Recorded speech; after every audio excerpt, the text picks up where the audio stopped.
Hey guys, this is Alex with Tuning Tuesday. Joe will join us shortly. He's currently taking care of a customer because we actually tune for a living. This is the show where you can ask tuning questions, combinations, setups, just talk a bunch of crap, whatever you'd like to do. Just hit us up, but remember to like, share, subscribe on YouTube just to make sure that this gets out there, gets to the general public so that the questions that you ask all the time aren't duplicated. Luckily, our video department put up a, what do you call it, a banner? What do you call it? A ticker. And it says already right there that we do not offer flex fuel tunes. What else does it say, Brian? It says Gen 3 blower starting at $39. Yeah, so it tells you the price of a Gen 3 blower, and it tells you that we don't do flex fuel tunes because you're going to ask about flex fuel tunes. We don't do them. So if you have any questions tuning related, just go ahead and shoot them our way. We'll do our best to get on them. Jill just joined us after tuning a GT500. That what were we doing? Just drivability stuff, just kind of messing around with little things here and there. It was a good time. We installed cams on that car, didn't we? We installed cams, and it was because at 5 miles an hour he cannot drive in the parking lot. Well, he can't push. He can't let the car idle at 3 miles an hour without getting cam surge. Ooh. No. Where, you know the slop in the drivetrain where you hear the chugga chug chugga chug? Get over here. Yeah, get your mic on. The chugga chugga chug in the drivetrain. Oh, got it. The clunky clunk. The clunky clunk. He didn't like the clunky clunk in the drivetrain at 3 miles an hour. It's like. So did we just raise idle? No. The solution for clunky clunk is operated above 3 to 5 miles an hour, operated at 7.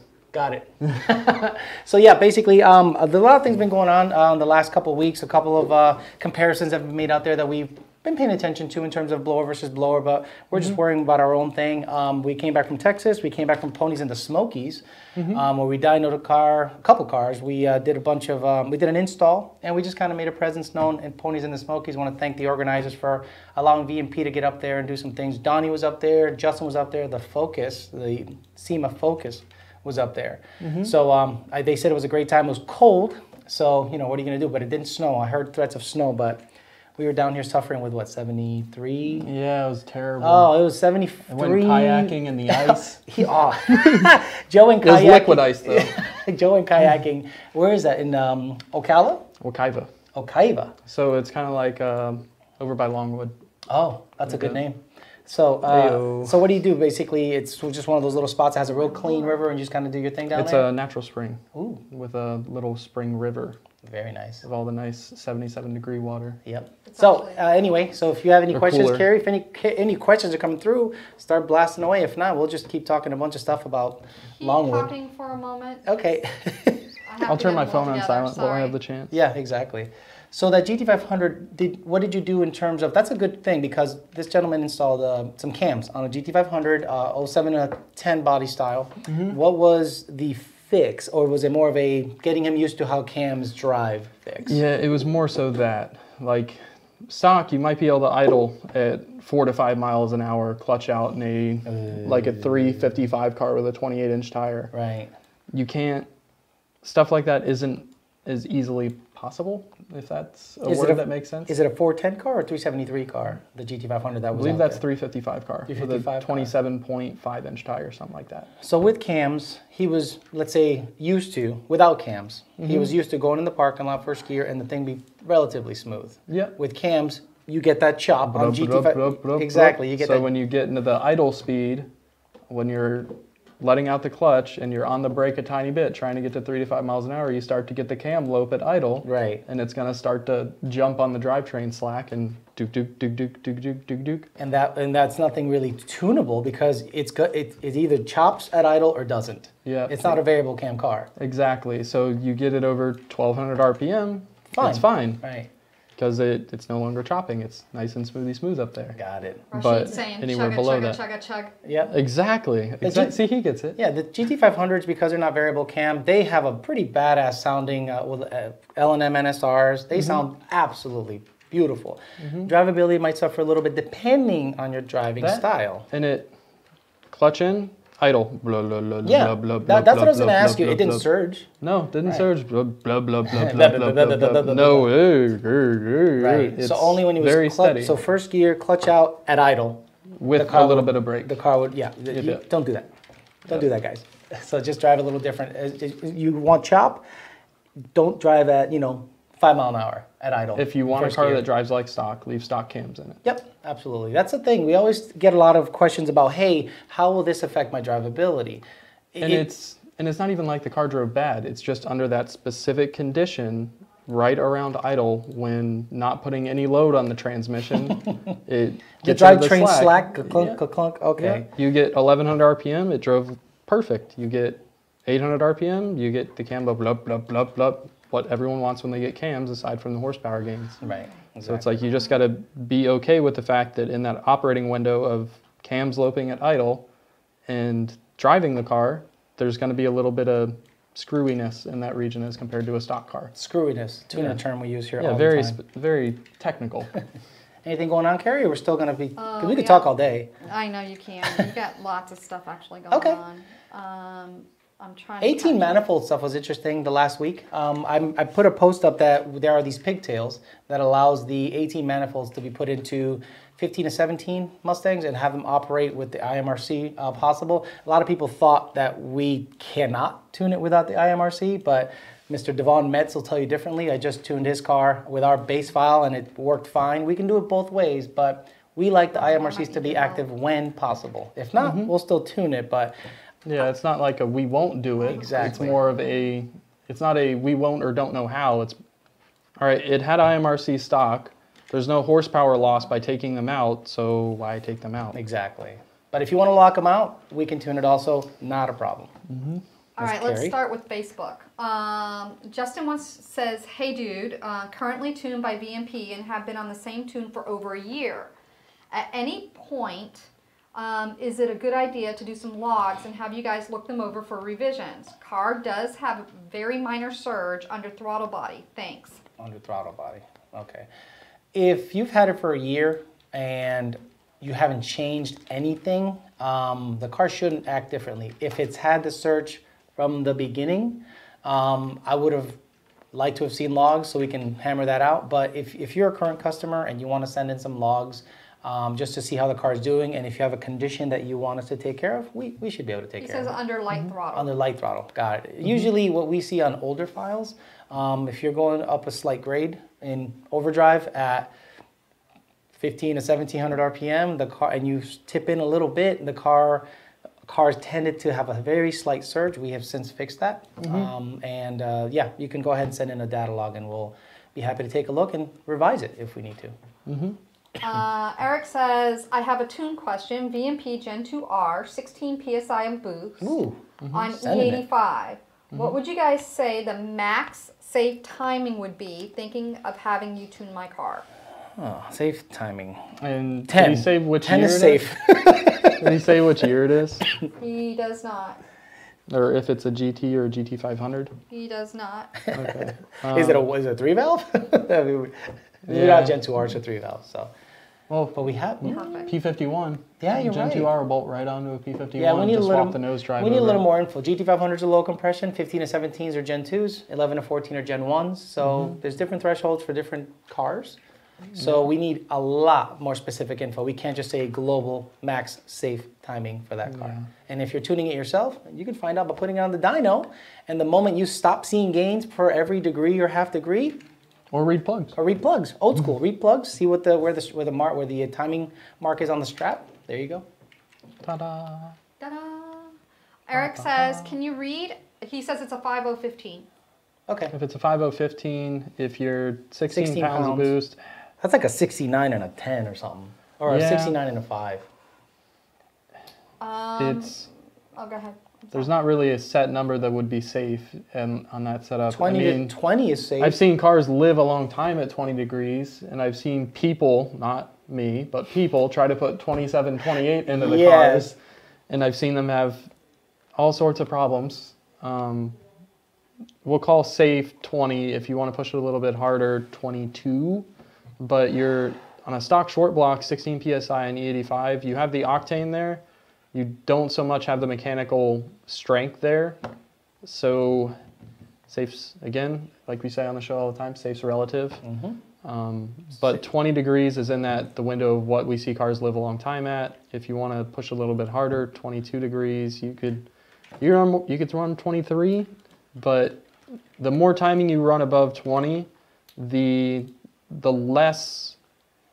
lower the amount of time I would anticipate it living at the higher timing. Right. Ms. Carrie?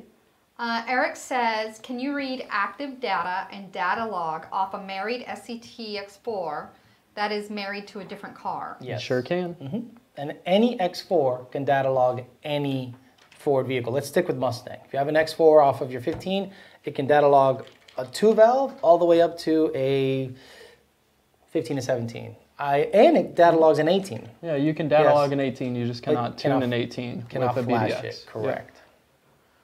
Juan wants to know, what do you guys think of the new GT500? It drives great. We really like the keys, the seats, and the shifter. It's not here yet, man. No. It's, when we have one to do things with, then we'll tell you what we think about it. Based I just on the drove press it to release, get ice cream. It's so choice. Did you have your ice cream cooler in there? Well, actually, Ford did a real good thing with the new GT500. They know you're going to go out and get ice cream slow as hell, so they have cooled cup holders now. So you can put your Frosty in there. Bam! Stays. Your Yeti cup will stay cold on the outside and the inside. There you go. So yeah, it doesn't exist, so we don't know. Until we drive it, we have no idea. Yeah. Justin Stevens says, what is the reasoning for doing intake cams only? I let Joe give you that answer. Significantly cheaper and similar gains as long as the intake cam is ground properly. You get the basics. I would think is you're letting the intake cam stay open longer, and you're allowing more air to get in. More air in, more power. That's the basic principle. I'm not going to give you cam specs, lobe separate. Nah, more air in. The intake cam is kind of what gets the air in. So if you keep the valve open longer, more power. Trenton says, do you guys have any experience with pedal follower mode in a calibration? If so, how differently do cars drive with it enabled? This guy's a Pedal follower mode will not work on an 11 to 18, and I haven't tried it on a 07 to 10, but most of the time you put it in pedal follower mode, it will immediately fail safe or it won't even start. Adam says, just got an 1150. Sweet. Would you guys recommend a tune or intake first? What's the difference between the PMAS intake required tune and the one with no tune required? The PMAS no tune required comes with an already calibrated MAF sensor to take into account the tube size and all the different variables. The tune required version, you use a stock sensor and you have to calibrate it. If it's a budget thing, I'd get a tune first because I don't think the car necessarily needs a cold air right away. I think in stock form, the stock cold air performs pretty darn well. Just get make sure your filter's on the clean side. Do you have any different opinions on that? Or? No, I mean, I've seen decent gains with just the no tune required PMAS and the tune required PMAS, but I believe that the gains from putting a 91 or 93 octane tune on the car are greater than the cold air alone. Clutch protection, raised rev limiter, stuff. And then, all the fun stuff. Then you can compound those gains by adding the cold air intake in the future. But to the end of how does it work, how much do you gain? You'll gain a little bit more with the tune than you will a no tune required PMAS, and you'll gain more with the combination of the two. Right. Jose says, I'm currently tuned by Lund and have the nGauge. If I get a tune from VMP, can I load it to my nGauge or would I need another device? You will need another device. Only Lund Racing can tune Lund Racing nGauges, and we do not convert them any longer, I don't think. So if you want to tune from us, it's an SCT, and that's pretty much that. Yeah. But if you're tuned by Lund Racing, why not have them tune your car? You know, look, we like Lund Racing. You already have the device. You already have the device. You are already in their system. They are familiar with your car. Why not have them tune it? I get it. We want to tune as many people as possible. But if your car is running well with an aftermarket tune from Lund, AED, or any of the premier Mustang guys, it's probably fine. Yeah. People are commenting saying that no flex tunes or ghost cam banner is the best. Yeah, we could yeah, we had to get rid of it because, you know, we get the same question. We were going to have a no flex zone whiteboard and, you know, pricing because we get the same questions. But luckily we have a technology here, and the banner does that real well. MDR Cook says, I have a 2015 Mustang GT MT82 with a Roush Phase 2 supercharger kit. Yep. What is the difference, if any, between Roush's BAP and VMP's BAP? Is there any reason to upgrade to VMPs for future upgrades for 7 to 750 wheel horse on pump? The Roush boosted pump will work just fine. Yeah. The way that the two are triggered and the way they function is a little different, but the output's similar. So He said 700, 750 pump. Yeah.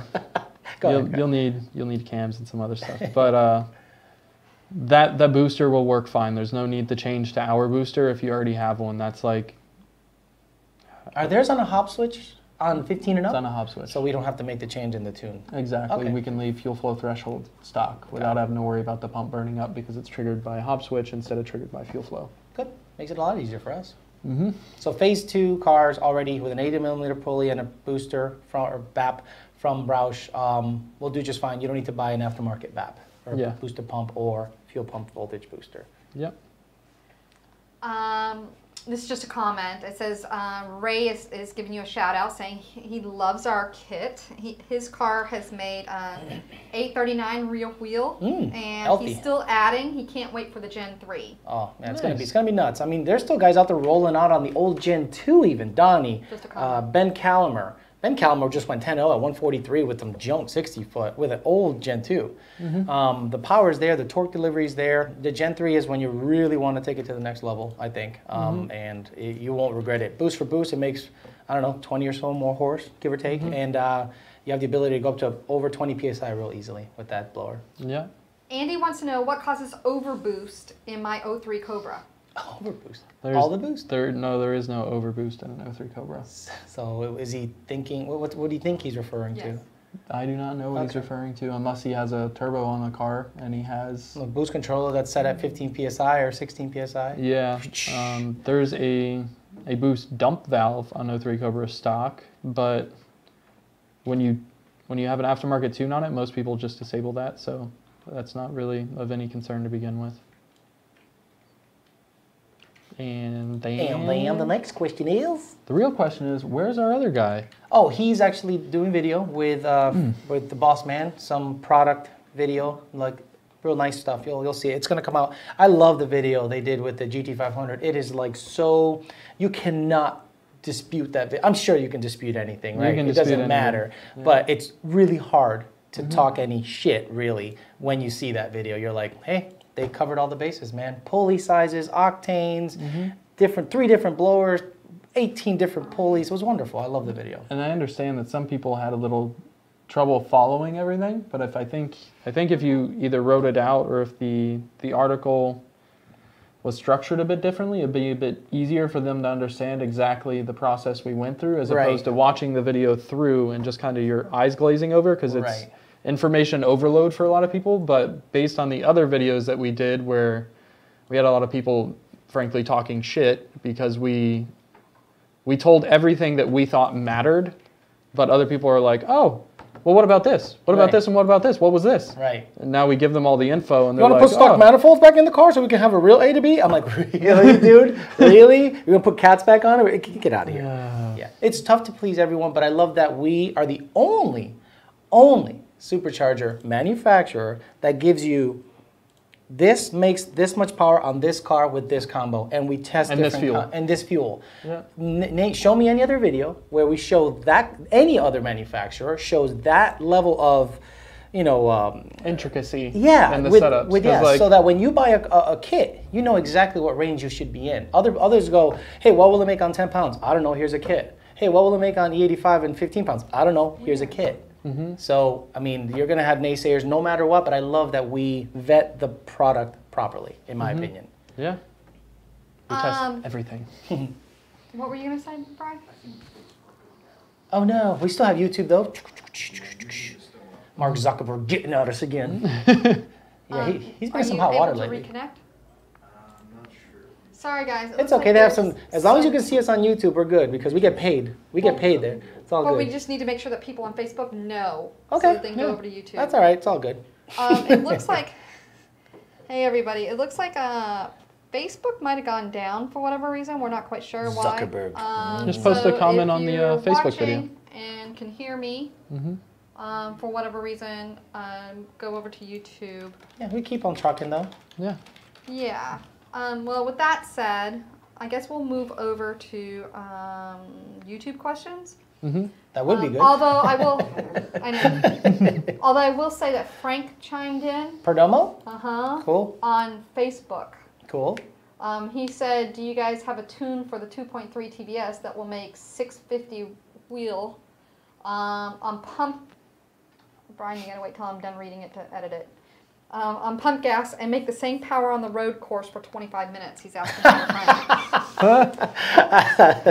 we can do 650 on pump gas on the right combination, but for 25 minutes on the road course, that's between you and the dry ice in the back. Yeah. The air charge retard, just zero it out and you're good, man. You're going to send something if you do that. Send a piston through the deal. Ask Billy Martin about that. He knows who Billy Martin is. Let me come over here to YouTube. And let me grab everything from over here. Sorry, you gotta understand, guys. We the questions go by so fast that we have people literally grabbing them, putting them on a notepad. on the desktop and then reading them off of that. So please don't get all bent out of shape. If you're like, they didn't answer my question. Oh, I wanted to say hi to YOLO. Oh. That, and I feel like Yeah, if you this have was a couple like of those. My Free Cams where it was a paid service and you gave tokens to get things you wanted done, then I feel like you I have the get right it, to right? complain. I am owed something. Yeah, but we do this for free. No charge. I don't hear any My Hey, Free she Cams disconnected tokens before I going. wanted that thing. Ding, ding, ding, ding, ding, ding, ding, ding. That's what that sound is. Then the content matters. That's great. Only the guys here know what the hell we're talking about. No, I think Carrie does. She laughs. No. Yeah, she does. Maybe. Rick says, 2012 GT500, is the 170-degree thermostats a necessary mod? Is it worth doing? I think I just wrote this guy's tune. I saw that. There's order notes about that. A 170-degree thermostat isn't necessary by any means. Is it something that in some ways is beneficial? Yes. Does it allow your car to operate at a cooler temperature more consistently? Yes. Mm-hmm. If you don't change fan speeds for it, the car will still probably operate over 190, 200 degrees when you're at idle. If you're cruising down the road, it'll stay closer to like the 180, 185 range at like 60 miles an hour. But it's a 170 thermostat. Why don't I have 170 coolant temps, Joe? You guys sold me a 180 thermostat. Oh, bother. Oh, bother. Yeah, we hear that all the time. Yeah. Is that a plug for the new Winnie the Pooh? I think so. Oh, bother. SVT Steve says, I've got an 18 F-150 5.0 with gift cards that are going to expire. Any ETA for VMP kits? 18? Hell no. Hell no. It'll be a while before we get a kit on an 18 because of the manifold design, the lower manifold. I've heard lore that someone's releasing an 18 kit soon. It is not us. Ooh. But there will be a There will power be an 18 kit soon. TVS. TVS. Got it. Soon. Very good, very good. Wily Coyote says, does VMP have Mantic Street 1000 horsepower clutch in stock for 16 GT MT83? I'll be right back. I'm gonna answer this question Yeah. right now. I'm kidding. It's, I'm not gonna do that. Hit up sales about that stuff. was gonna Being check that the warehouse. we're buried in tunes. Yeah, We yeah. don't pay attention to stocking numbers. Our stocking number is I was gonna go to the warehouse and go check for them.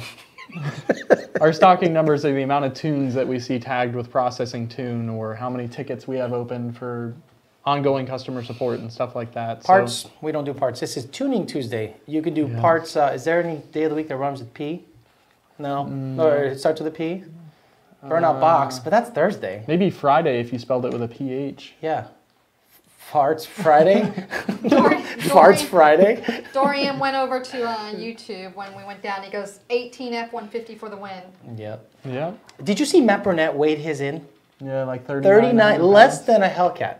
Yep. By a significant like margin. 600 pounds less than a Hellcat. Oh Yeah. my God.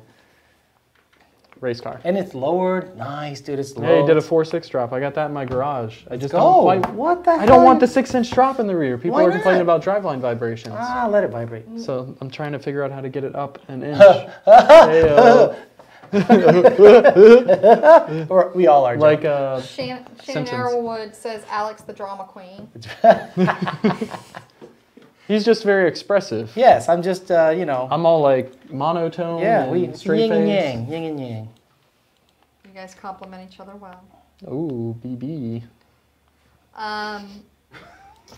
Nathan wants to know any new information on our 2018 Mustang GT Auto Tune, and are there any cold air available for it through VMP? You do know we announced it. Yeah. Okay. Yep. And I think Cold that's air? all that really needs to be said about auto tuning on 18. I mean, we're selling the tunes. If you want one, go buy one. In terms of and then cold something air. fitting, Most of the stuff that's out there fits, like physically will bolt onto the car. I know PMAS, you have to cut the coupler at an angle to in keep order it to on work the on hood, 18. the hood hits it? Yeah. Okay. But Make it I fit, wouldn't, man. Yeah. I wouldn't say that we have anything that is specifically made exclusively for 18 up stuff yet. But that's not to say that if someone is currently making it, we can't get it for you. Right. Don says, as a tuning customer, what's the best way to submit data logs? No issues thus far, but I assume one of the tuners would want to look them over. You email us and you literally submit. You go to VMP Customer Performance support. Customer Support tab, upload a file, tell them that, you know, you received the tune, you want it looked over, and the sales staff will grab it and assign it to the appropriate tuner that either wrote the tune or just did tuning in general. Make sure you name it with the structure that's on our website and the data logging instructions. And if you don't have any current concerns, you just want it looked at, make sure you tell us that. Because when we're looking at a data log and someone just sends it and it's data log 1. And you're like, all right, well, everything looks pretty good. Did you need anything or have any questions? It makes it easier if we know specifically what your goal is by sending in a data log. Order number, car, and serial. Put that serial for your device, put that in the name of the data log, and that'll make us searching your tune a lot easier. Yeah. Tony says, I have a 2002 Mustang GT stick motor. Stick motor. Totally built road race suspension. I'm through open tracking and just want a motor with a lot of power. Is my best option to do a coyote swap or build 2-valve? I haven't seen a built 2-valve make over 400 wheel naturally aspirated. Don't say that. Someone on Mod Motor Mustang. I didn't say it does not exist. Okay, I said I have not seen one. Oh my God, Mod Motor Mustangs is going to be like, Joe, right here, you know, and make 4. And if it's a $15,000 short block, I don't even care. Because you can do a coyote you can do the entire coyote swap for less than that. Yep. If you play your cards right and you're not buying. A lot less than that. Oh yeah. Oh yeah. So if you have the cash, my vote is to do a coyote swap and just narc the whole 2-valve thing. And then party with a 4-valve. Party with 4-valve. Or throw. Don't say 4-valve. Or throw boost. Because there's guys that say, well, Coyote's not a 4-valve. 4-valve is a 96. Does it have 4 valves? It has 4 valves. But is it a C-head 4-valve? These guys are crazy. B-head 4-valve? They're insane. Or if you ask Donnie, a D-head 4-valve. Oh, yeah, exactly. There's no D-head 4-valve. Not in Motorland. Just so you know. He said there's a D-head 4-valve? He was asking me if there's a D-head 4-valve. There's a Z-head. Steven says we need to have more shirt sizes at Texas 2K next year. Yes, we do. And we need lighters, apparently. We need Gen 3 lighters. Yeah. Fahad says, how much real wheel on horsepower do the factory 6R80s could take? 800 and up. It's all about... You're going to wear things out the more power you make, but I've seen bone stock transmissions, you know, you can run 1,000. You can run 1,000 through them. For how long? Who knows? Yeah, how long before you break the intermediate shaft, or you push through the converter clutches, or you push through the clutches inside the transmission. Or the front planet decides to go piece and pretty much grenade pieces. The inside. Pieces. Go pieces. All right, deuces. Ahmed says hi. Hello, Ahmed. So, hi. Slab Shack. Slab Shack. Hey, man. Slab Shack. I was like, hey. Super good guy. Louisiana accent? Slab Shack would like to, he says, could you give the pros and cons of EGR delete on boosted cars? Oh, don't do it. There is no, you get better gas mileage with it. People will tell you that your intake air temps will be increased by it, but they won't really be decreased. They won't be increased by it when you're in boost when EGR is disabled. So you'll have cruising higher IATs in the manifold, but you'll get better gas mileage. So do the IATs really matter? I feel like people focus on IATs way too much. At idle cruise. Oh my God. Too much. What are your IATs at wide open throttle? When you're going down the track or when you're, that is when it matters. That's when it matters because you're not racing people at idle. It's just not a thing. So pros, got up to 140 and 90-degree ambient. Oh, it's junk. Pros, if you have an EGR valve, deleting the EGR valve makes the engine bay look significantly cleaner, especially if it's an 0304 Cobra and you have the DPFE sensor and the EGR solenoid. If you don't have an 03 Cobra, the GT500, it's tucked back there pretty nicely to where it's not like a complete eyesore. If you're hyper-focused on the passenger side of the engine bay, you'll notice it, but it doesn't look terrible. And cons, you'll get worse gas mileage by about 1 to 2 miles per gallon, depending on how your tune's set up. And you won't have a chance in hell of passing emissions if your tuner's not fudging things to make it work. Tucked back there nicely. Yeah, I figured you'd get that. Little Ace Ventura reference. Like a fruit salad. Yeah. Leviathan basically came back and answered another question, said that 506R80s can take up to 800 horsepower. I'll take 1,000 a couple times. Charles, just responding. Thank you for saying hello and welcoming me to Tuesday. Yeah. 404 not found? Root Beer says you guys like movies about gladiators. Yes, we do. Yes, we do. Yes. Apparently. We do. Sorry. SVT Steve, we already answered your question about ETA for VMP kits. Did we not? We did. Yes. Yep. Let's see what else we have here. Real quick, Little Dicky sucks. Try to convince me otherwise. give me viable. If you guys can give me viable reasons why I should like him, hit me up. For the record, I like him. Everyone likes Little Dicky. Yeah. I think he sucks. Root beer, Yeah. yes, you should. Always fake it. Steve says, I spelled your name wrong. That's okay, Steve. Everybody does. Really? Really, guys? Yeah. Got a Green says 5.0. Looks like he's got a 5.0. The Gen 3 blower available is a complete kit or only as an upgrade? It will be sold as a complete kit, I believe. I think we're going to see about packaging that with a kit so you don't have to buy a kit then upgrade, because that kind of doesn't make sense. Yeah, I believe we're calling that the Gen 3 kit. The Gen 3 kit. Whereas everything else is just going to be a head unit upgrade. Like, there's not going to be a kit for GT500 because it's just a blower swap. Correct. And then 5 liter will have the Gen2r kits for stage 1, stage 2, stage 3, then have a completely separate kit. The Gen 3 Or kit. a head unit upgrade for people that already have a kit. Right. Just a shout out to people because they were all kind of giving us shout outs. Hello, Rashid. Hello, Melvin. Hey, Rick. Yep, we're all here. Hola. Yeah, hola. I'm burping garlic Rashid says fry. hello from the other side of the planet. Did you get garlic fries from McDonald's? Garlic wings. From McDonald's? No, Walmart, even worse. Oh. I got you some. Oh, And I okay. got you an onion too. So everyone else gets that. I don't like onions.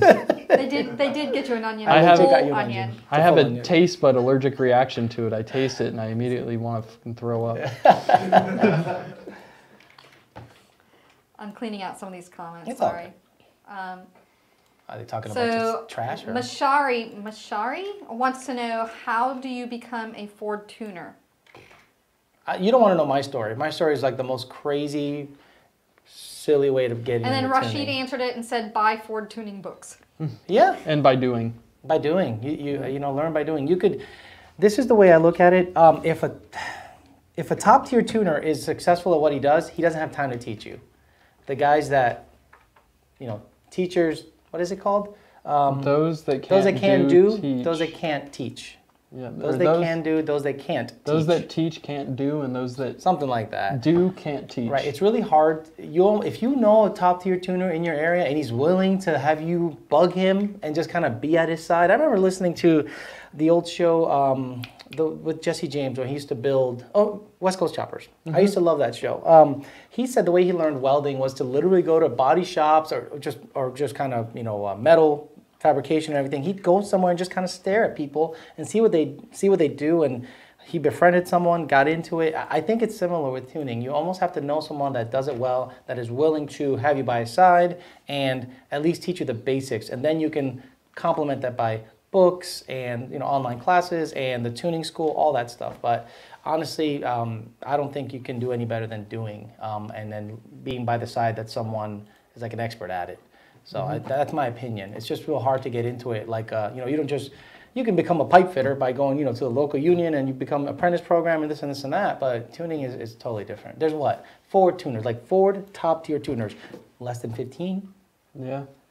so. Yeah, there's guys that have shops locally, but I don't think that a lot of those guys do business globally. Not to say that they're not good, Right. but in my mind, to be one of the top tier tuning shops, people got to know about you. You can't be some guy in the woods that knows what he's doing. But no one knows about you. Exactly. Right. So it's to tough. that same end, I think that if you don't have a very strong mechanical background and understanding of how Engines work. an internal combustion engine works, don't start by doing. Start by learning the theory behind it, how everything works. Then start dabbling in it while still continuing to build upon your foundation of knowledge, we'll call it. I know for a fact there are tuners nowadays that if you shove a carburetor and a push rod 302 in front of their face, they probably won't get it to idle stoic. They will not even close. You say, here's a screwdriver, here's a set of jets, here's some squirters, here's a couple of valves, make it idle nice. And at the end of the day, when we're tuning fuel injection, we're doing the same thing. Same thing, just digitally. Yeah, and a carburetor, you can't adjust spark or torque or anything like that directly. Right. But we can do that through the ECU. We kind of have control of the multiple systems that control an engine, like a distributor, a vacuum advance, a vacuum retard, all that stuff through the computer. Right. So if people get away with not knowing how to do carbureted stuff, but at the end of the day, it's the same thing. They poo-poo it. I've seen tuners be like, that's a bad technology. You don't understand. It's the basic function. I remember when I started tuning, a gentleman had a tip-in issue. And I said, where is the area where the squirters are affected, like on a carburetor? You give it a little gas and the squirters shoot in a little, that's tip-in. Where is that in the tune? And they said, accelerator pump logic. Yeah, exactly. Then they said, here, I hit that, hesitation went away on tip-in. So it's all about how you can, manipulate the data or kind of translate it in your head. And I think a good understanding of how engines work, even at the basic carburetor level, will absolutely help you when it comes to this stuff. So Leviathan says, how engine works, suck, squeeze, blow. Suck, squeeze, bang, blow. Bang, blow. Suck, squeeze, bang, blow. He says boom, blow. Boom, boom, bang, yeah. Boom. I like banging more. I like bang And then blow. Steven says, yep, I agree, just about like a welding inspector versus a welder. Yep. I don't know how to do your job, but I know you're doing it wrong. Yeah. And Dunn says he loves the scrolling banner. Loves it. So moving on for a moment, Rick says he's got a 2012 GT500. Is the 170-degree thermostats a necessary mod? Is it worth doing? You already asked that question. Yeah, that was like the third question you asked. Sorry. It's okay. It's all good. We got you. We got you We're covered. going back and forth. It's all good. It's all good. Did Facebook come back up? No. Oh, okay. It's okay. YouTube day only. So get them shares up. 88. Michael asked a 95. question, and I'm going to say no. Just that's all I'm going to say. I'm going to leave it at there. Sweet. Okay. So apparently, Steve says, "Hi, Carrie, Alex, and Joe. Nice throwback today, Alex." Oh, a video. Video I put up. yeah. The Mustang owner. Yeah. I just threw it up there just for some people aren't familiar. On my stuff, I have some new subscribers, and I just tried to get them familiar with what I used to do. With old Alex. Old skinny, in shape Alex. That was miserable as hell because I was hungry all the time. No, I'm happy. Can't you see how happy I am? No. You know why fat guys smile all the time? They're happy. Nice. I wouldn't even say you're fat. That was just I'm a not really fat. bad I'm picture just, of you. Yeah. Oh, that was I great. feel like everyone with a picture taken in just the right light looks like a fat ass. Charles says, opinions on high-flow catalytic converters on boosted applications. Are KOOKS Green Cats the only ones that is specifically approved? None of them are approved that I'm aware of. On boosted applications? Approved like what? I think he's saying EPA approved. None of them are approved. Yeah, I think Stock changing shit's it approved. changing it from an OEM converter makes it unapproved, but in most states that doesn't mean that you won't pass a visual or a plug-in test. Do you remember back in the day when people were buying Flowmaster 2 chambers like, well, it's 50 state legal, it says it right on the box, and you fail immediately because it's too loud? I think they're doing that with like cats and high-flow cats and stuff, just because it says something on the box. Like Tommy, is it Tommy Boy? Yeah, Just the because poop in a box. I guarantee it. Yeah, just because it says it's legal and approved, and unless it has a CARB EO number, or what is that what it called? Yeah, a CARB EO number. Nothing's approved that we know of. Mm-hmm. Israel says that next week we should have a running banner of questions asked multiple times. Yeah, that's kind of what we did. Yeah. So. Yeah, we got tired of the last two episodes, Ghost Cam and Ghost Cam, all that Flex stuff. Fuel. Ghost Cam, Flex Fuel. But to the end of, are they okay with boosted? Yeah. They're pretty okay. If you're over 800 wheel, I wouldn't recommend running catalytic converters. Period. That's race car status right there. Yeah. On an engine that originally made 400 horsepower. Right. If you had like an 800 horsepower 7-liter V10, Viper. then Viper. Yeah. Then it may not be quite as much of an issue to run catalytic converters on something like that. Right. But when you're moving so much more air unnaturally, you generate some heat and bad stuff happens. Can't cool them fast enough sometimes. You can't get it out fast enough. Hey, you. Oh, dun-dun-dun. But I'm bummed. Mr. GT500 says, hey guys, I have an 09 GT500. Goal Yes, is you do. around 650 to 700 rear wheel. Definitely putting a TVS on it. What else should I do? Only 93 in my area. That's 92 is good. Yeah, if you want to stay closer to the 650 wheel, our 800 horsepower kit. If you're wanting to be closer to that 700 horsepower number, definitely throw some long tubes in it, and cams wouldn't be a bad idea just to ensure that you get there almost no matter what. Cams and long tubes on GT500 make a huge, like a lot of people confuse Coyote long tube recommendations with GT500 long tube recommendations. GT500 have these cast manifolds that are a tight turn. Those cars can absolutely benefit from long tubes. Coyote cars, depending on the boost level and power level, not so much. Those manifolds are pretty legit.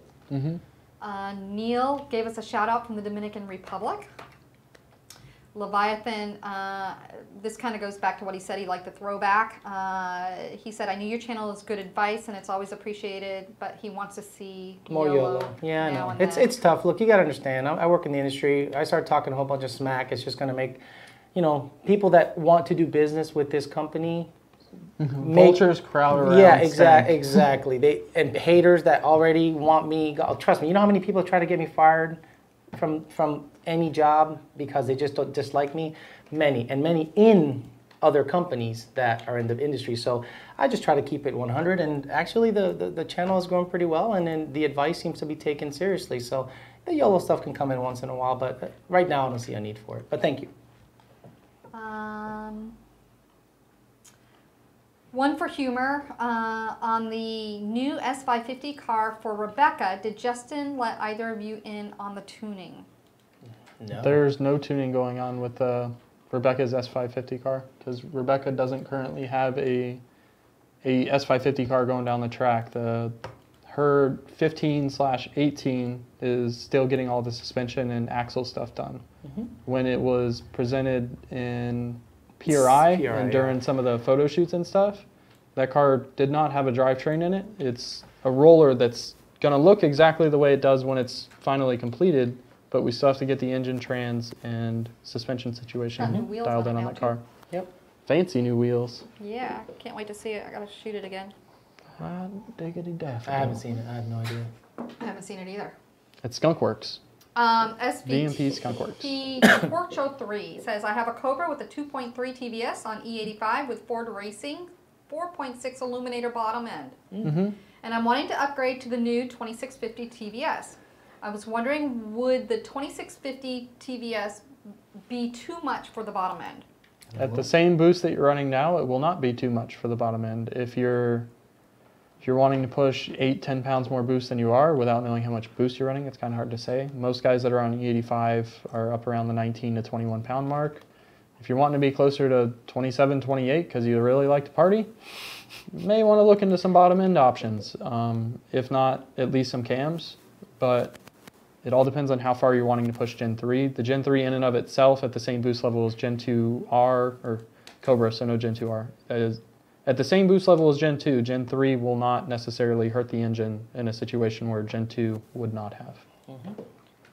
Nick says, is the data on the Gen 3 blower showing that it has similar characteristics to previous TVS generations and where it makes power in the RPM range? It's funny.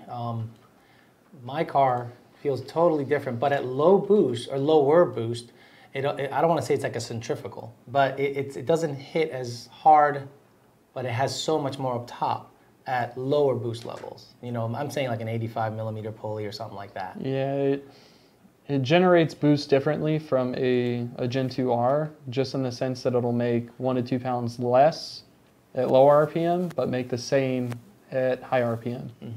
But that's a significantly larger pulley on the Gen 3 versus Gen 2R. You put the same size pulley on the two and it's up a lot. A lot.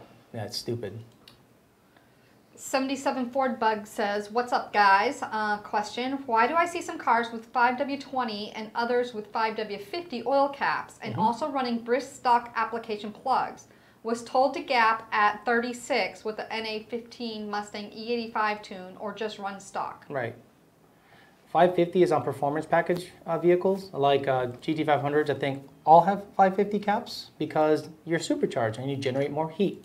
So you want a more viscous oil, I would say, to account for that. Oil with lower viscosity. Lower viscosity. No, like a 520 NA car versus a 550 NA car, I think the performance package have 550. You know, the illuminators are in 550 as well. They do. Okay. Yep. So it's just a matter of like what they're anticipating you're doing with that car. You know, you're going to be beating on it. They put a different oil in it. If you're an NA guy with a, you know, basic package Mustang, there's no need to run 550 in it because they're not anticipating you going to the track and tracking it and doing a whole bunch of crazy stuff with it. The performance package 280-degree oil temps. Exactly. So the performance package Mustangs have a, you know, they call out for a different oil because they're performance package and they anticipate you going to the track with it.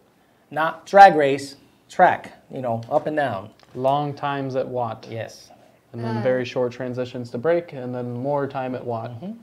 Zach says, please, dear God, please release the 15 to 17 F-150 kit already, please. No, we're going to do proper vetting. Come get it installed. We're going to do proper vetting. You know, there's a lot of stuff that needs to happen. We can just release a kit and then, you know, fix whatever issues remotely. We'd rather have it totally, like I am saying, here's a kit, put it on, get out of my face. And here's an hour-long installation video that covers every little detail of the installation so that we don't have to field 100 emails asking us the same question about all the installation. The time, because everyone's like, well, I ran into this problem. We can release a kit right now, right? Here you go. And then not give you any directions, any power numbers, anything that we haven't anticipated yet, because we do like long-term testing with your truck, with the black truck.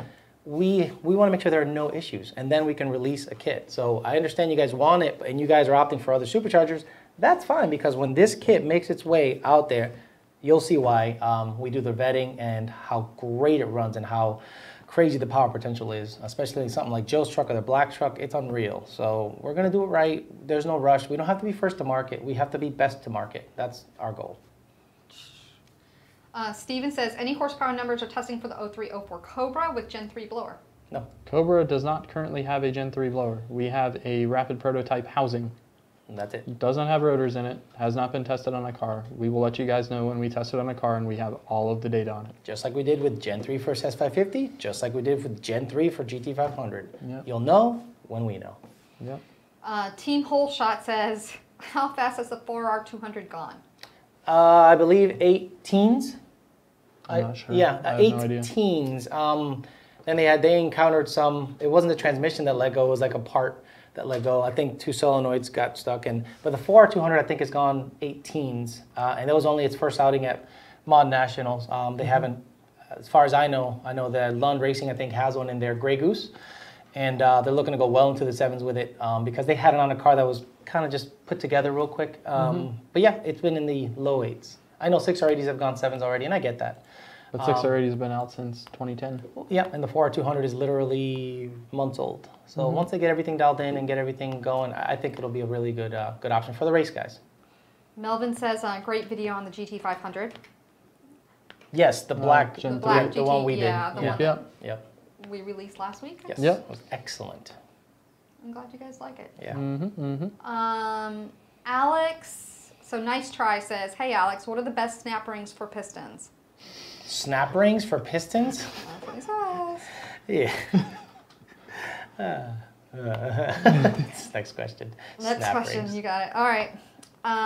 Ken says hello. Hey, Hi, Ken. Ken. Say looks hi to like Barbie for me. His last name, I think he's Greek. Panopolopoulos. Definitely Greek. Yep. Yes. Ray says, what all will be needed to swap my Gen2r to a Gen 3 when it releases? Coyote, nothing. Just put it A on. blower, and if you want to use your current throttle body, an adapter plate for your throttle body. Like I said, nothing. Not a goddamn thing. Just gotta take it out, put it back on, put it. Rick says he absolutely loves these live streams. Sweet. And then he wants to know, What that mouth do. What that mouth do. kinda, when are we gonna see a Whipple versus VMP 5.0 comparison? We don't do that. Just like they don't do it with us. So Yeah. we don't do it with them. We don't do that. We do our own thing. We focus on our own product. We don't run that competition game. Who cares? Yeah, we do us. You do you, we do us. Exactly. And Ken Panalopoulos. Nice. says, Way to murder his name. It's Panosopoulos. It's okay. It's okay. Love the informative videos. Keep up the great work. Thanks, Ken. Sorry I butchered your name. Forgive me. Ken P. Ken P. Ken P. Rashid says, question, I'm tuned with you guys with the CJ setup on my 14 GT. If I revert back to stock, how much will it cost me to get tunes for a stock setup? Stock tune is terrible, runs too lean. Oh, what? If you have if you're going to revert back to bone stock, return to stock. Yeah, as long as there was a stock tune on the car when you loaded our tune onto it, it will revert back to the stock tune. If you had a aftermarket tune on the car and it's 11 to 14, it will revert back to the aftermarket tune. If you had an aftermarket tune on the car and you want us to send you a stock tune to load onto the car, we can do that. Tune update for $50. If you want to sell the car like that, just keep in mind that if you load a stock tune onto the car that is a custom tune file that's set up for stock, the device will be married to that car until you do what's called reload to stock or return to stock. So if you're looking to do it to sell the car, keep in mind that you're going to kill the device if we have to write a tune specifically for stock as opposed to just using the device to return to stock. They're having a whole conversation over here It's all about... good. I hope they start fighting with each other. That's when you know you've made it. When they start No, fighting. if they start fighting, then we got to get the popcorn out. But no, it's great. They're like talking about documenting shit and Cool. mechanically inclined. I would pass, and just they're having a whole conversation about becoming tuners and things like that. Perfect. It's great. So John wants to know: would Bama be considered a premier tuner? I'm not going to talk shit. Yeah, we don't talk. We will not talk down about anyone. I'm just saying there are certain premier tuners out there that you can go to, and we're one of them. I think I'd like to think that we do real well, and there's others out there. We're just not going to talk one way or another. Like if you were to ask me, Alex, who would you go to in terms if you weren't tuning your own car? I'd go to Lund or Sean. That's kind of the way I do it. And I think on naturally aspirated setups, what they do is fine. Yeah. I don't believe they tune blower setups. Only GT500. Only stock blower setups. Yep. So I think that if you're looking for a premier level tuner, look for someone that can tune a car basically regardless of mods, as long as it's something that makes sense. It's not ID2000s on pump fuel. And doesn't idle well. Exactly. If you're looking for a tune for your car and it's stock, I think Bama will do a pretty good job with it. If you're looking at anyone that you can read about online, they're probably going to do a good job on in a naturally aspirated car. I think what makes someone a premier level tuner is their ability to tune a blower car, a turbo car, a Century car, all of them, and have them all run well and last a long time. And drive well. That's the main thing. Drive well. Watt is one thing, but drivability, getting out, turning it on, driving to work, that's the hard part. That's the part that Ford spends 3 years on. And wonder why a car's $28,000. Yeah. Sal says 15 GT manual with Roush Phase 1. What tires would you recommend for a daily driver that would still be decent at the drag strip? R888s. Finally, you're on board. No, not R888s. But he Yes, says R888s. R888s on everything. Of course, Lambos, all-wheel drive Lambos that'll hook on Pirellis. Supras, ETS, English Racing, Front, all-wheel Acura drive. Integras. Get out of here. That's a Integra's front-wheel drive. Roll race. Yeah. And what do people that drive on the street do? Well, I dig race. I don't know what you're talking about. Yeah, whatever. Mickey Thompson ETSSs or whatever the hell. He's saying daily called. drive. Yeah, you can daily on those. Me too. I'm down. Down like a clown, Charlie Brown. I mean, you can daily on just about anything. It's how much power is the car making? How well do you want it to hook up, and what are you willing to lose by having that? You can run a full slick on a car, run it daily. You'll wear it out real quick, and you won't do well in the rain. Right. You kind of have to look at how you're driving the car, what your environmental conditions are like on a consistent basis where you're driving the car, then decide which tire you're going to put on it based on that. No, tell me. No, you need to tell me what I need to put in the car. The exact tire that I need, regardless of weather conditions. Exactly. I run an ET Street R all the time. All the time. I want all the grip. If it rains, I don't drive the car. Yeah. That's it. Even if it rains, I drive the car. But I'm just saying, it all depends on what, like he's saying, what are you doing? If you're just daily driving the car, you need something with great tread wear. Probably hard as hell. I like this analogy / comparison the most. What shoes are right for you? Well, do you run? Do you walk? Do you sit at a desk a lot? Do you stand on your feet a lot? Right. Yes. Which one is right for you Yeah. is going to depend on you and your car. Right.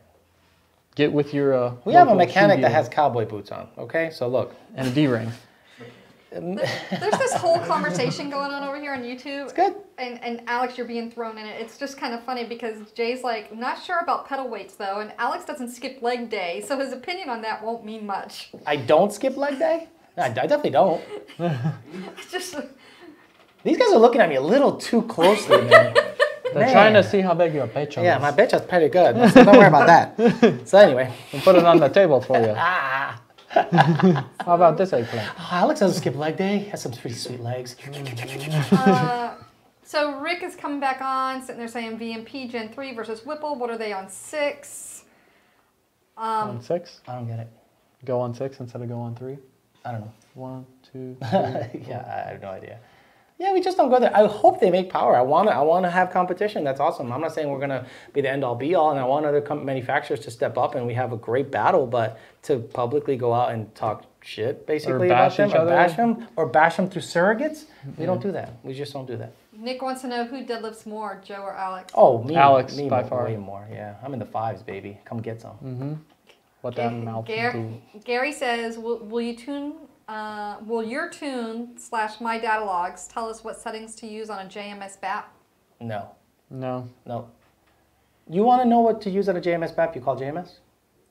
I mean, call JMS? That, or if you want it to work like ours does, run it at 18 to 19 volts at wide open throttle.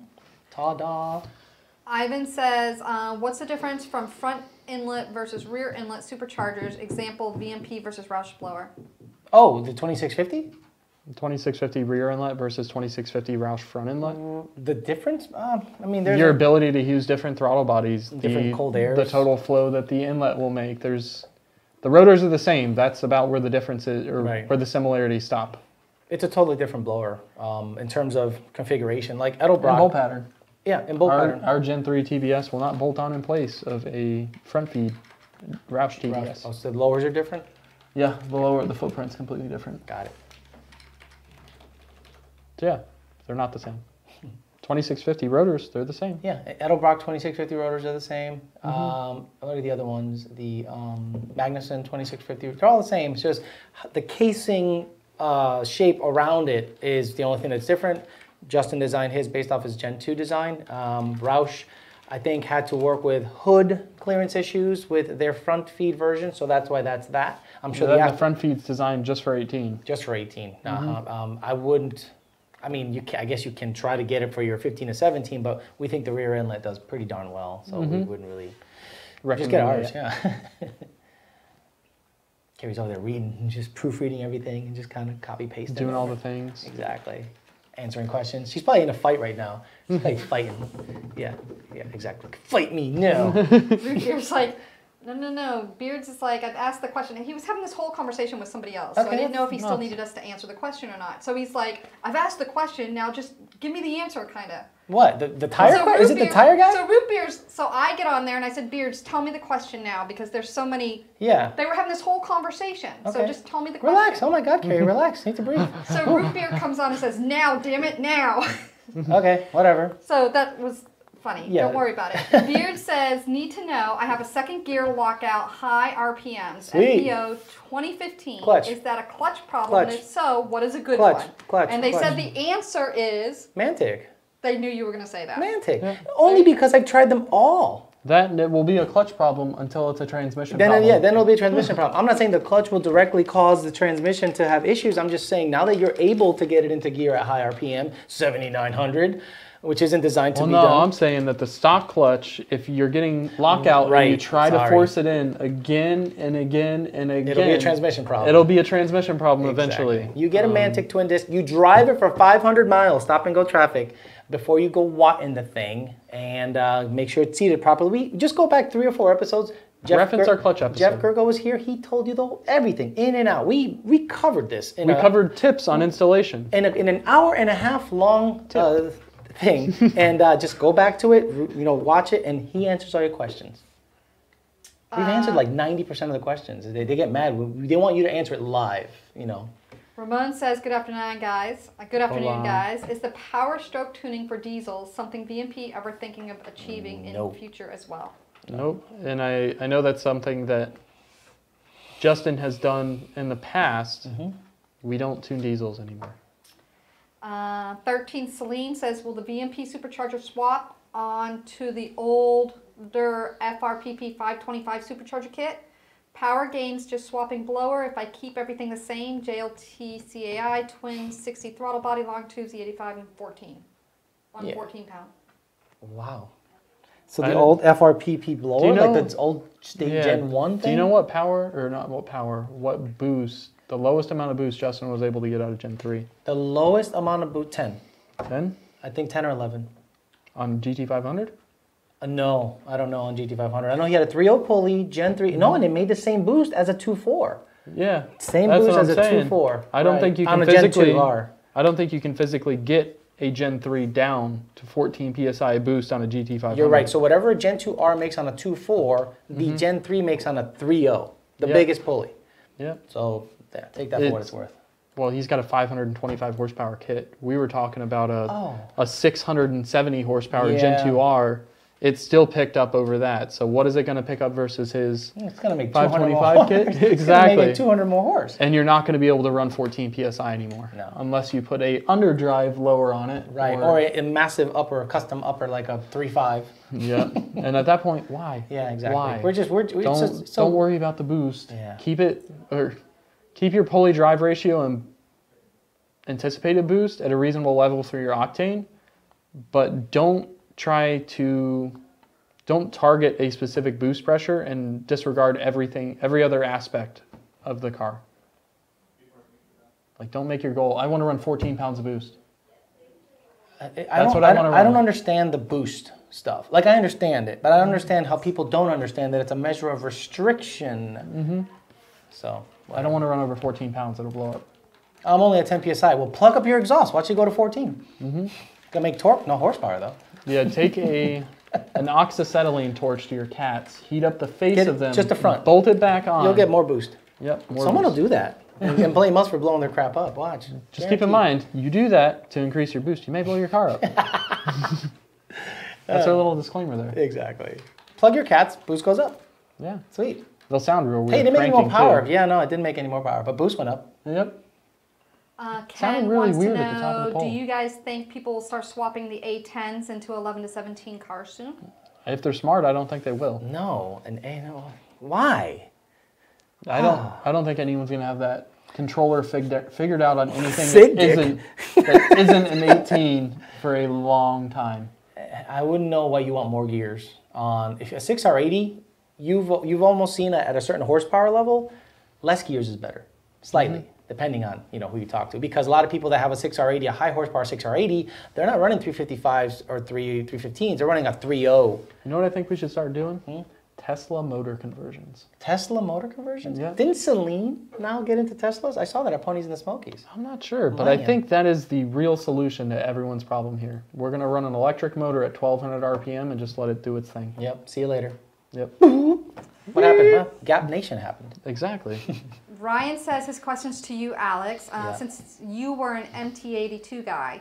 How dare you? This automatic thing is temporary. It's temporary. It's like when you're in a long-term relationship, right? And you break up with someone, your rebound girl is usually a pretty little thing. But that's short-lived. That's the red car. But what if it turns into a long-term thing? No. It's not. Look, you know me, right? Yeah. Red car, shiny wheels, automatic. Come on, man. Yeah. Might as well chop it off.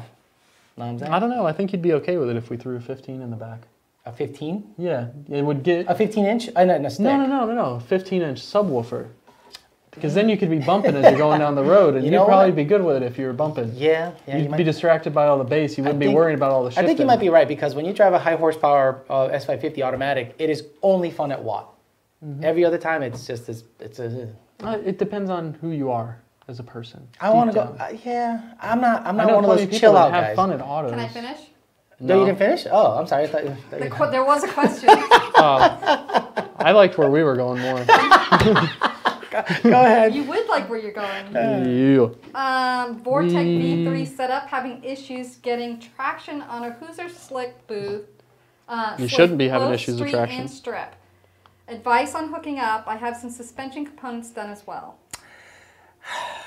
Okay, so he's got a Hoosier bias ply, I would think, and he's having trouble hooking up at the track or on the street. Both. Yeah, so he's gonna, I don't know, you got... I feel like driving style or something has It's to driving. change. It's not. It's 100% driving. I mean, at a well-prepped track, any Hoosier bias ply should bite or break an axle or something.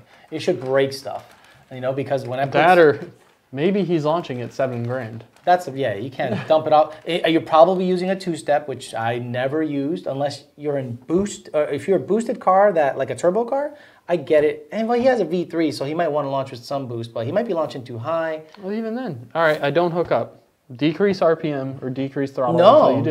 no. Screw all that. Tell me what parts to put on the car to keep my driving style the same so I can hook up. I wish I'd have to see what you're doing, and try it there. I can't just give you a blanket statement because... It hurts when I do this. Yeah. Don't do Don't do that. Okay, people are begging for me to ask you this, Alex, because they know exactly where it's going to go. Uh-oh. Oh, my. And they said that they need a good laugh.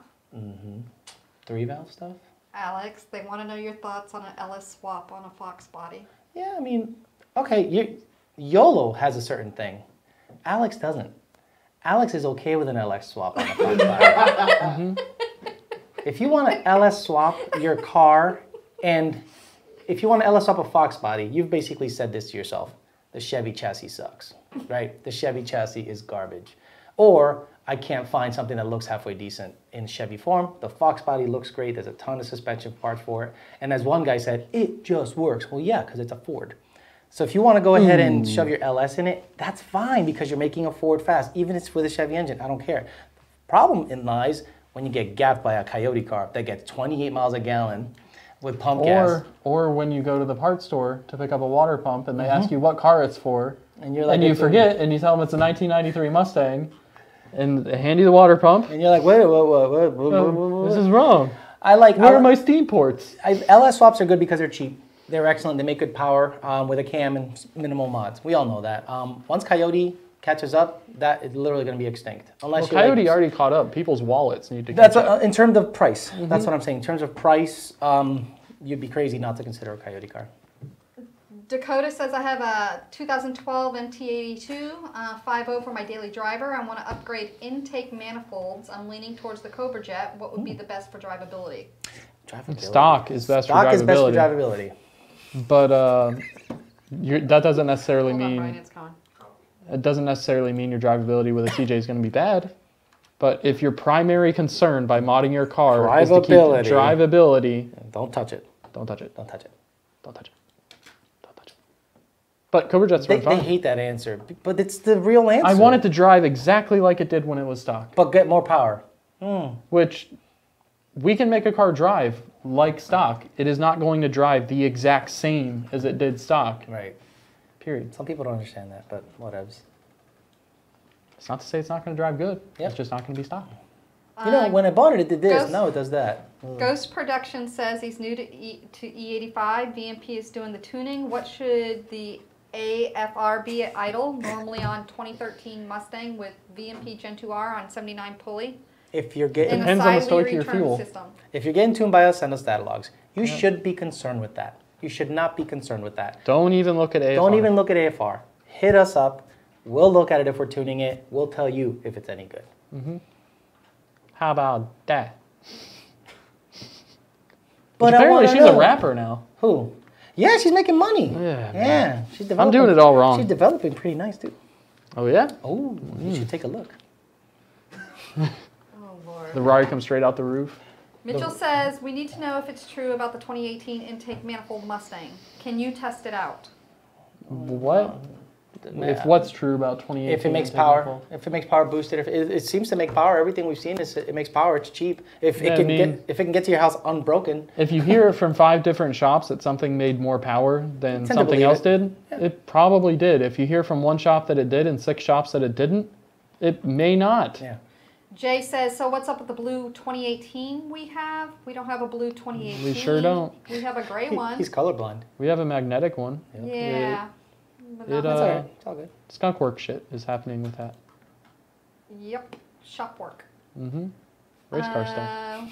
We already talked about what's needed to upgrade to the Gen 3 when it's released, so we don't need to cover that again. Right. And Dan. So Zombie is excited because Good he's moving song. out of Cali just to get a Gen 3.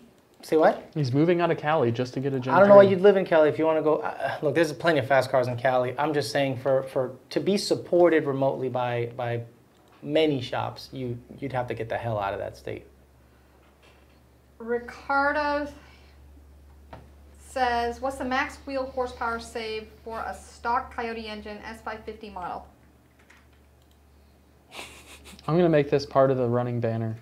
Yes, max. So we need to, Brian. We need to keep a tally of stuff that people ask, and it's like the same. That'll thing. just be like the facts section. Yeah. Frequently asked questions. FAQs like max wheel horsepower on Coyote Mustang 11 to 14 / 15 17.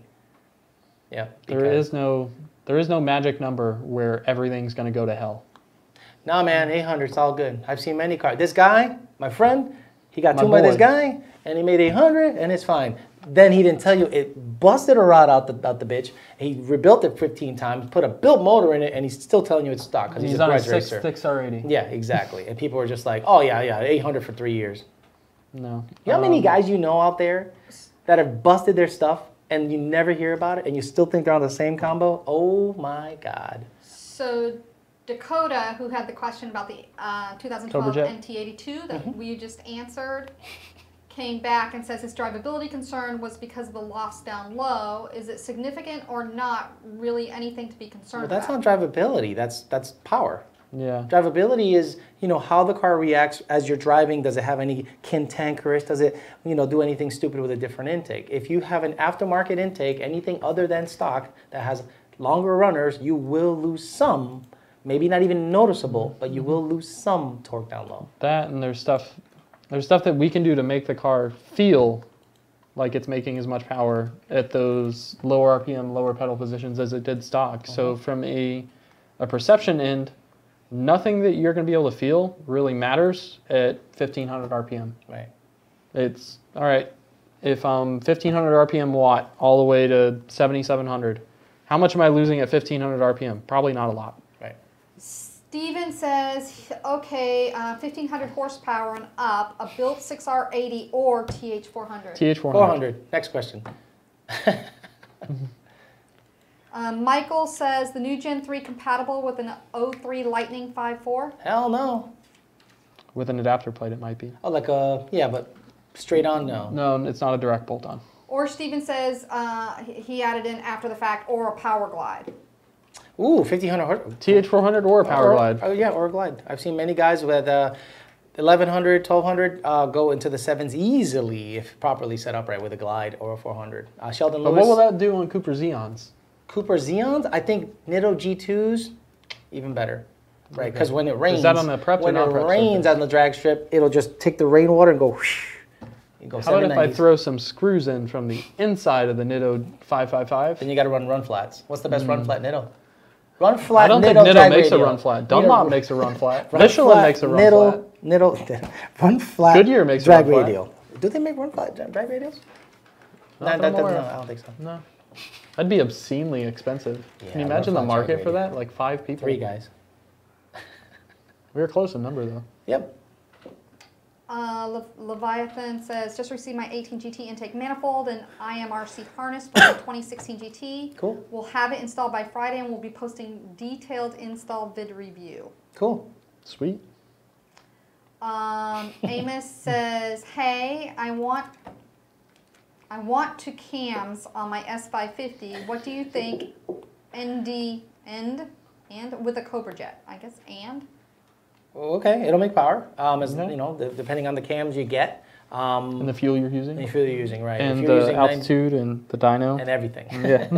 Everything depends on everything. But in a perfect world, the max NA combo out there is going to be a Cobra jet with a twin bore throttle body, cams, E85, long tubes, ported heads, ported manifold, port everything. Ported cylinder walls. Yeah, port your mom, port everything, and then we should be good to go for a max effort NA setup.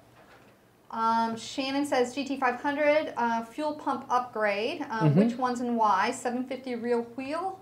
Wheel. You say wheel like Wheel? Will Wheaton. Wheel. Yeah, wheel. Stock pumps. If I didn't want to use the BAP, not because height, just for Okay, headroom. he just wants a bigger pump, like a DW400 or something like that. No, he wants a 4 return fuel system with twin 465s or triple, depending on your power goal, or you want stock pumps. Can't you get like an old T-Rex inline deal? You put a Walbro 255 in place of your filter. T-Rex and an FMU? Yeah. Send it.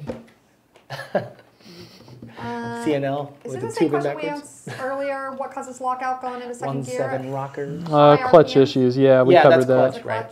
That's Yeah. what I thought. Yep. Oh, we're out of questions? Oh, We can no. party? No, I'm going through them through order, but then people were like, oh my God, you didn't get to mine. That's And so fine. I They'll, was they'll, trying they'll to- live. Yeah, they'll live. Yeah. Just rewind to all the other shows. You go, oh, there, they answered my question.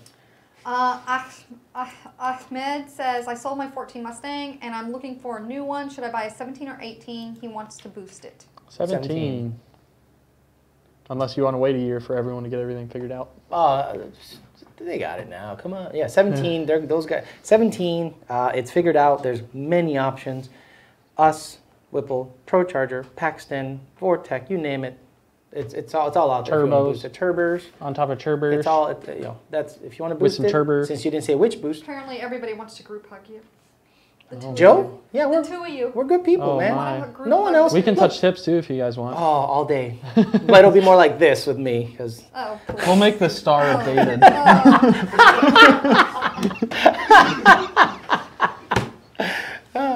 Good times. Oh, you're killing me. I mean, it's good that we think about it. You guys in the industry that want someone that you can actually talk to directly and give you answers as best as they can.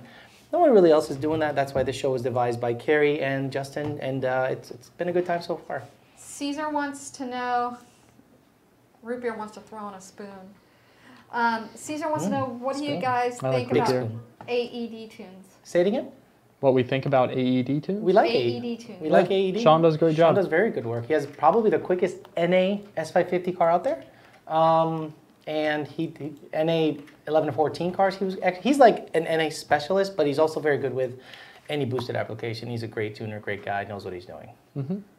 Of course, they want group hug only with Joe and Alex. Nobody Oh, else. no. Just the Oh, boys. if you guys saw Carrie, you might want a group hug. So Ayo. Root beer says, And Brian, sorry. when would you recommend moving to a twin disc clutch? When I'd you're say making the power that a twin disc clutch holds. anything over, not just that. I think it's good for an NA guy that wants a little more bite and a little easier pedal action. I think anything above 450 wheel or just 430 and up, I'd say you can consider it. But if you're boosted, right away. Don't mess around, in my opinion. Go for it. Go for it. Go for it. Go for it. Stick around. Dylan! Whole conversation. Son of a bitch. They got you pushing too many pencils?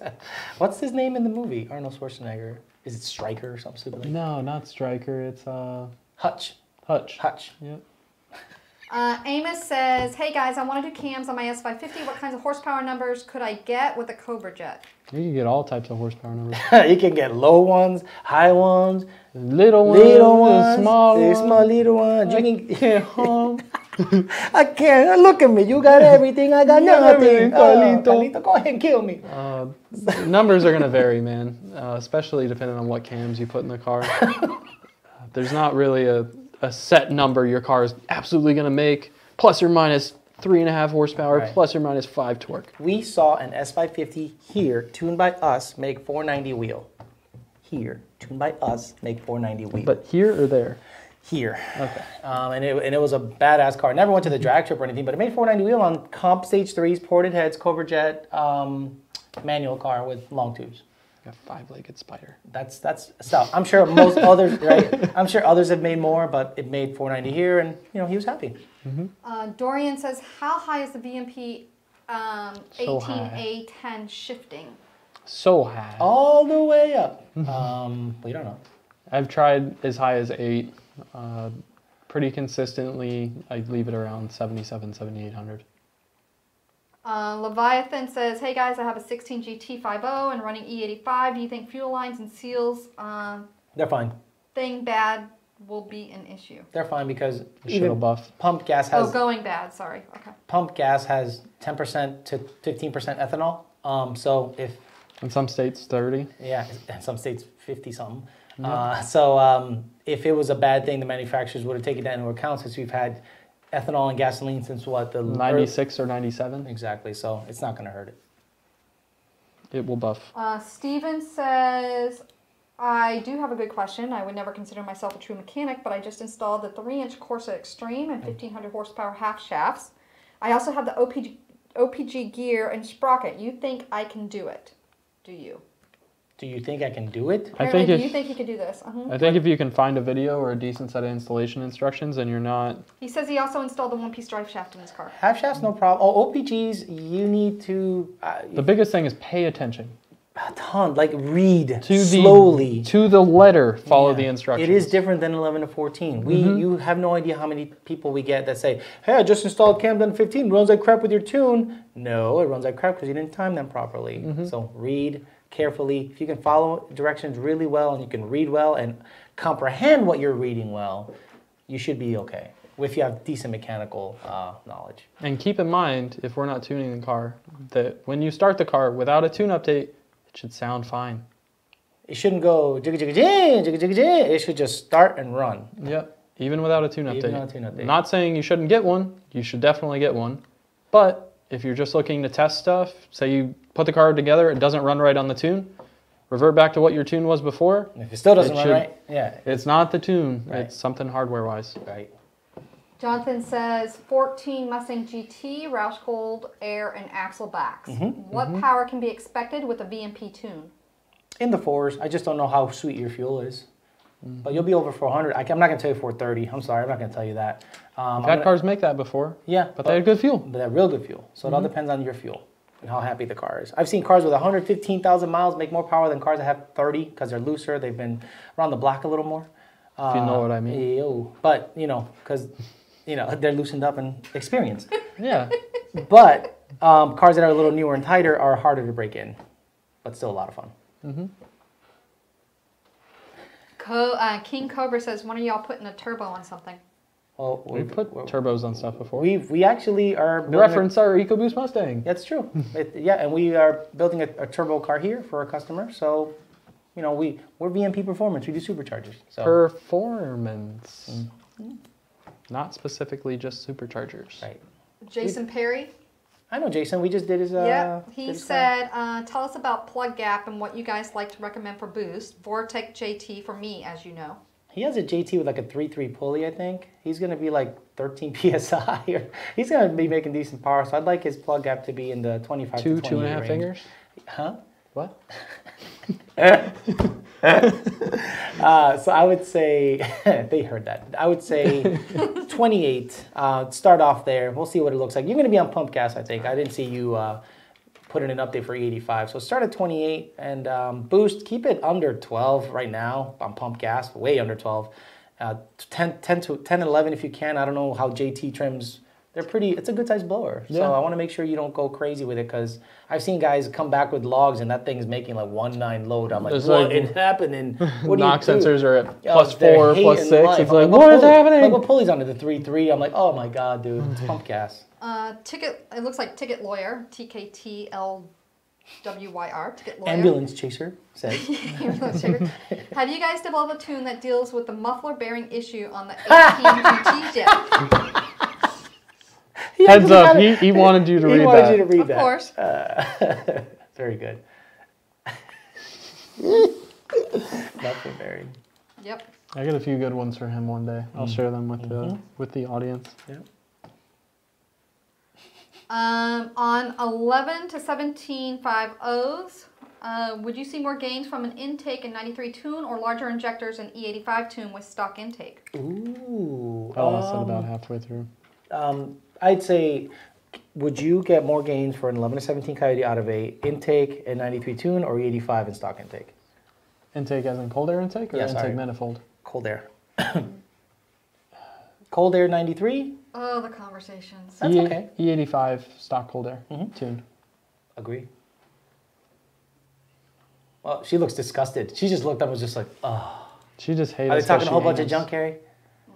She's like, It's kind of like one of your videos that you did one time versus one finger versus two finger versus. Oh, some okay, other yeah. things. It's all good. Mm. It's a fun time. They're engaging. This is engagement. Like that guy Gary Vee that makes $1 million out of telling you nothing. That guy. It's like engage. Well, how? Yeah. How? Well, tell me how. Fight me. Do Fight stuff. Do things. Fight me, you little bitch.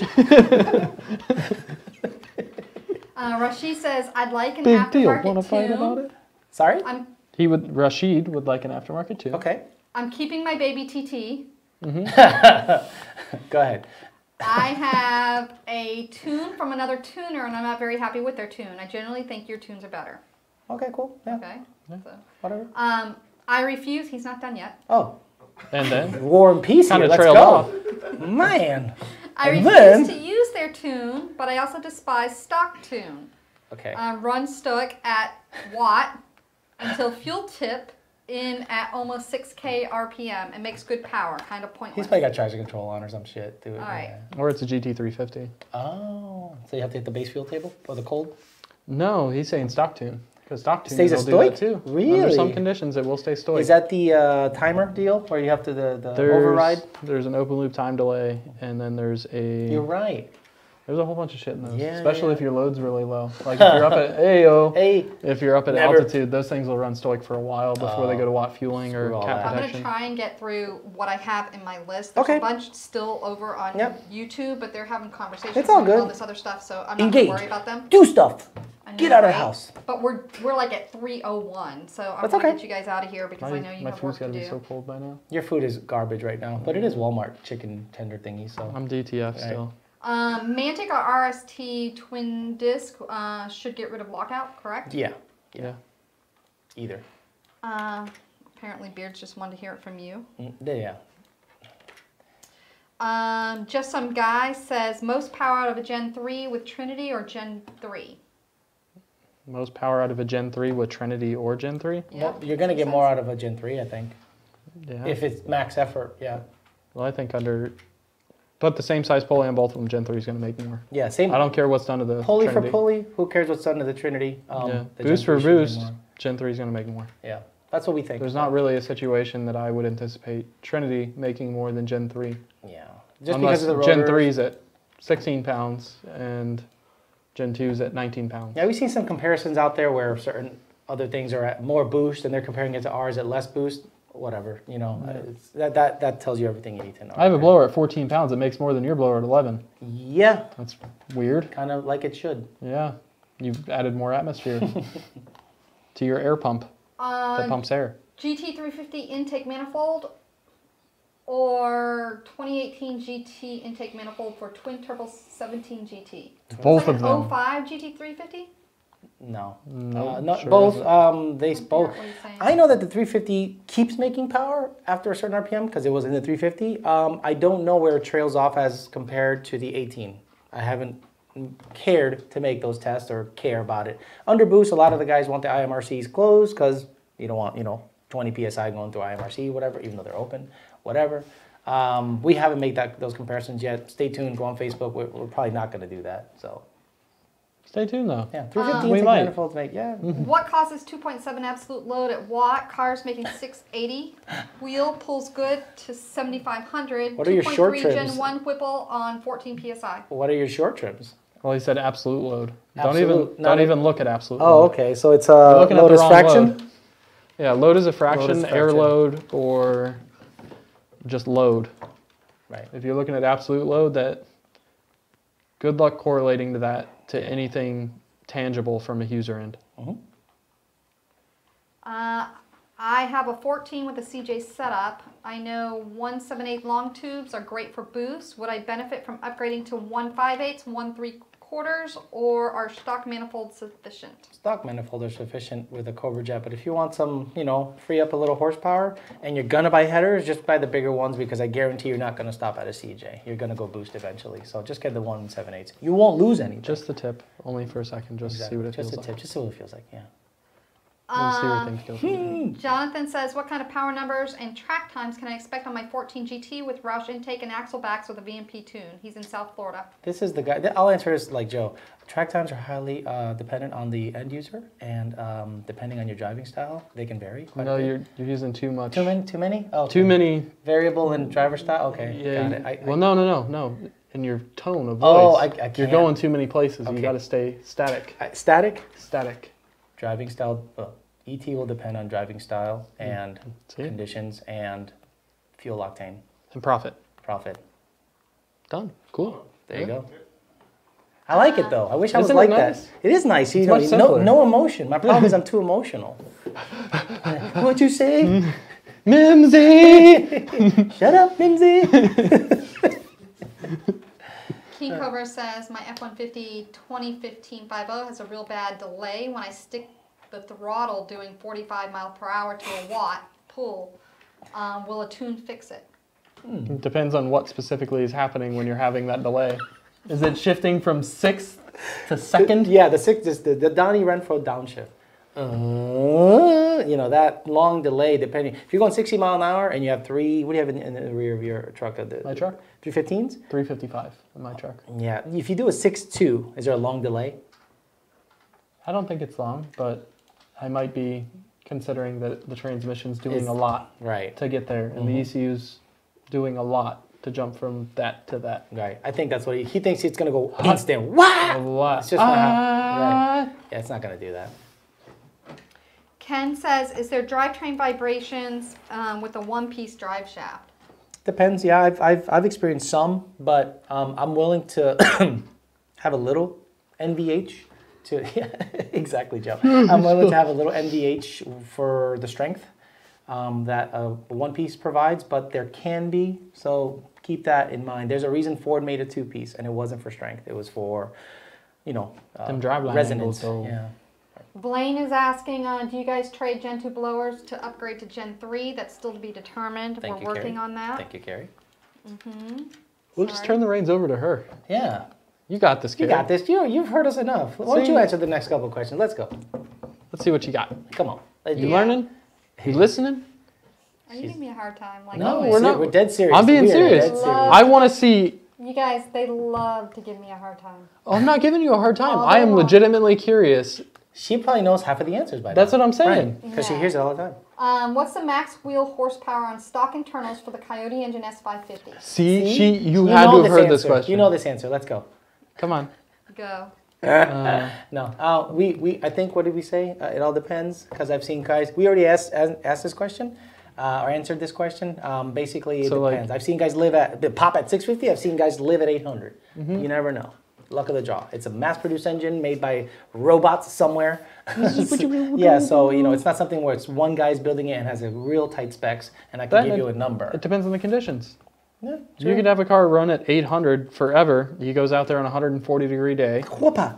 makes 5 watt runs in a roll, and he's going there, eh? Yeah, he's going. Hey, he gets pitted. The pistons get pitted. So pitted. Just in All the right. barrel, and you get spit out. I'm just going to do these last few, Whoopa. and then I'm signing you guys Crap. off. It's like almost 10 past. Okay. Yeah, we're sweet. tired. I'm hungry. You make me tired. Oh I'm man. 3 hours past lunch. I know, 30. you didn't eat or nothing. You I can't believe how dizzy. You didn't come in all dizzy from all the circles you were doing out there. Oh, man. Pulley and tune package for the, I guess it's GT500. 3 to 4 PSI. Will the stock plugs and stock gap work? Hell no, it won't.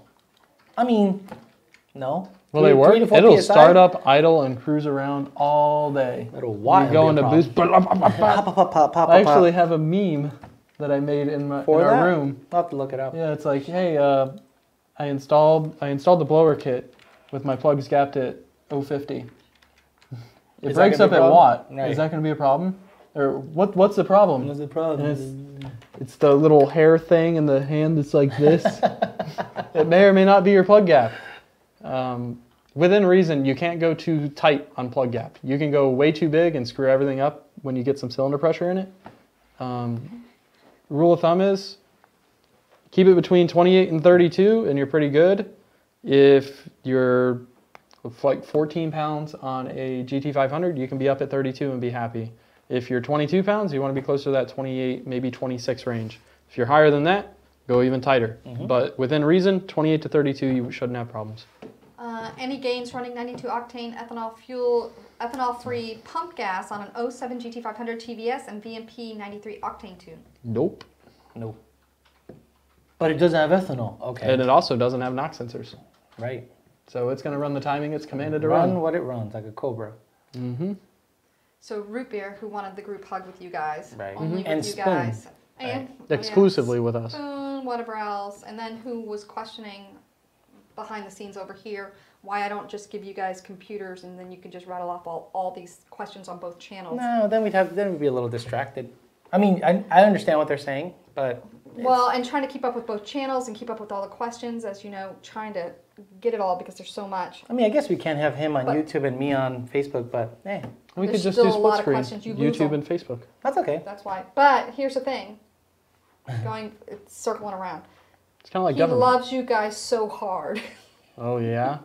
So he says, thanks for doing this every Tuesday. But he loves you guys so hard. Oh, Don't love me so hard. So hard. Joe so hard. I'm a lover. Lover, not a fighter. I'm a lover, But I'm not a a fighter fighter. too, so don't get any ideas. So that's where we're circling around to. Anyway, with that said, I think we're going to call it a day. Cool. Like, share, subscribe. This is episode 18, so make sure to tune in on We're legal now. Burnout Box, and I'm sure they're going to be talking about new blower for Cobra. So just stay tuned for that. You'll have the super excitable Donnie drinking out of his cup nonstop, and Mr. Starkey. They'll be talking about tuning stuff. They'll talk about ponies in the Smokies. But you have anything to say, Joe? The Cobra blower. Cobra. I already did. I just said that. At the end of the day, I just want you guys to have fun doing race car things with your race car friends. That's all. Have fun. Have fun, guys. Have a good day. Thanks Bye, for watching. everybody. Thank Bye. you.